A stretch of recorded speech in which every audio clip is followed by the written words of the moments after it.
ओम शांति। नवरात्रे में हम व्रत रखते हैं, देवियों के लिए भोग बनाते हैं और हम यही कोशिश करते हैं कि हम 9 दिनों में देवियों के लिए कुछ ऐसा चीजें करें जिससे देवियां प्रसन्न होकर हमारे से खुश होकर वरदान दे। लेकिन आप सोचो ये देवियां हैं कौन? हमने अलग अलग तरीके से देवियों की पूजा की, देवियों की आराधना की, लेकिन हमें देवियों का आह्वान कैसे करना है?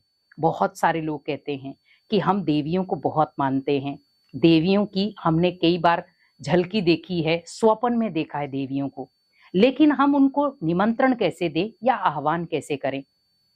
जैसे आप अमृत वेले उठें बड़े प्यार से, क्योंकि नवरात्रे स्टार्ट हो चुके हैं, तो आप फील करें कि मेरे घर में 9 देवियां आ रही हैं। जैसे मान लो सपोज देवियों के जो भी दिन है आपके, सरस्वती का, चंद्रघंटा का, ब्रह्मचारिणी का, जो भी देवियां हैं, जो भी दिन है, आपको लग रहा है कि 9 दिनों में हम 9 देवियों को घर में लाना चाहते हैं, तो आप स्टार्टिंग क्या करें कि आज पहली देवी मेरे घर में आ रही है और उनके छोटे छोटे कदमों से वो जैसे मेरे घर में आ रही है, बहुत सजावट हुई है, उनके चेहरे का नूर बहुत पावरफुल है, प्योरिटी चारों तरफ वाइब्रेशन फैला रही है और वो मेरे घर में धीरे धीरे आ रही है। और जैसे जैसे वो मेरे घर में आ रही हैं, फूलों की वर्षात हो रही है। और आपने देखा होगा देवियों को जब हम अपने घरों में लाते हैं तो क्या करते हैं, उनके चरण धोते हैं। जब हम कंजके पूजते हैं तो चरण धोते हैं। तो आप फील करें कि जैसे जैसे ही देवियां हमारे घर में आ रही हैं, हमारे घर का शुद्धिकरण हो रहा है और देवियां पूरे घर में चक्कर लगा रही हैं। और फील करें कि उन देवियों के जो वाइब्रेशन है, उन देवियों का जो ऑरा मंडल है, उस ऑरा मंडल को मैं अपने अंदर समा रहा हूं। क्योंकि आपने देखा होगा जब देवियां चलती हैं तो पावरफुल वाइब्रेशन बन जाते हैं। आप सोचो, ओनली मुझे अकेली देवी को नहीं बुलाना है, देवी के साथ उसके पिता को भी बुलाना है। इसीलिए हम कहते हैं शिव शक्ति। शिव के बिना शक्ति अधूरी, शक्ति के बिना शिव अधूरा। तो दोनों को कंबाइंड कर दो। तो मुझे शक्ति को भी बुलाना है और शिव को भी बुलाना है। और जब आप सोचो, सबसे पहले आप पिता को निमंत्रण दें कि हे शिव पिता परमात्मा, आप मेरे घर में आइए और आप मेरे घर को एक सकारात्मक ऊर्जा से भर दो और मेरे घर का माहौल इतना पावरफुल हो जाए ताकि शक्ति खुद ब खुद आ जाए। अब आप सोचो, जब आपने शिव को ही इतने प्यार से निमंत्रण दिया होगा, शिव दौड़े हुए आपके घर में आएंगे, तो उसके पीछे शक्तियां भी तो आएंगी। जो देवियों के 9 स्वरूप आपको दिखाए वो शक्ति के प्रतीक थे। और आपने देखा होगा देवियों को 8 भुजाधारी दिखाते हैं। तो 8 भुजा मीन्स भगवान को जब हम आत्माएं याद करती हैं तो हमें 8 शक्तियां मिलती हैं और उन 8 शक्तियों से हम अपनी कर्मेंद्रियों पर विजय हासिल करते हैं। और वो 8 शक्तियां हमारी कर्मेंद्रियों को भी शांत करती हैं और हमारे घर के माहौल को भी सकारात्मक बनाती हैं। आप देखो, जब आपकी कर्मेंद्रियां ही शांत होंगी तो आपके घर का माहौल तो सकारात्मक होगा।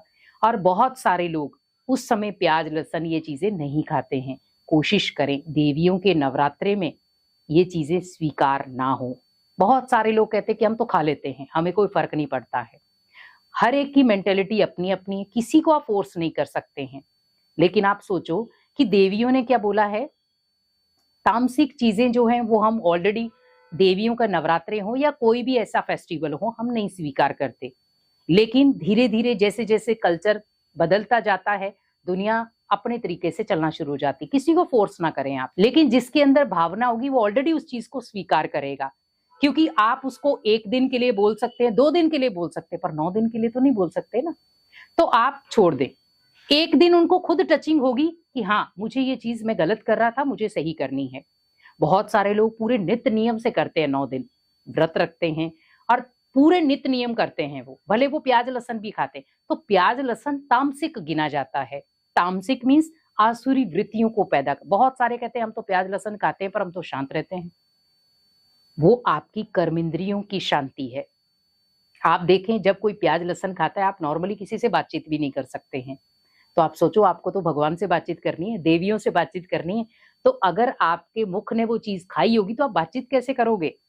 आपको अब भगवान को भी अपने घर में निमंत्रण देना है, देवियों को भी देना है, तो घर के चीजें भी तो शुद्ध होनी चाहिए। आप देखो, आप अगर मान लो देवियों को भी किसी पंडाल में स्थापित करते हो तो कितनी शुद्धि रखते हो, ध्यान रखते हो कितनी चीजों का।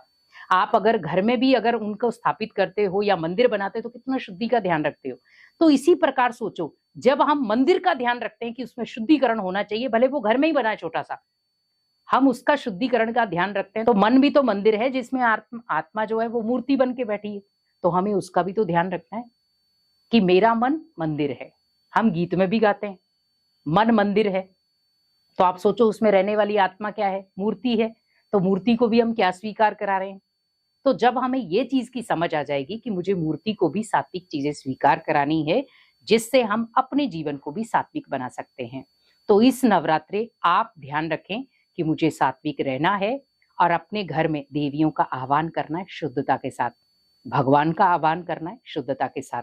तो शिव भी आएंगे और शक्तियां भी आएंगी और आपके घर के वाइब्रेशन को सकारात्मक बनाकर जाएंगी। तो इस नवरात्रे आप भगवान को भी अपने घर में निमंत्रण दें और शक्तियों को भी जरूर दें। तो शिव और शक्तियां जब आपके घर में आएंगी तो आपके घर का वाइब्रेशन बदलेगा। तो इस नवरात्रे आप इस विधि को जरूर अपनाएं। ओम शांति।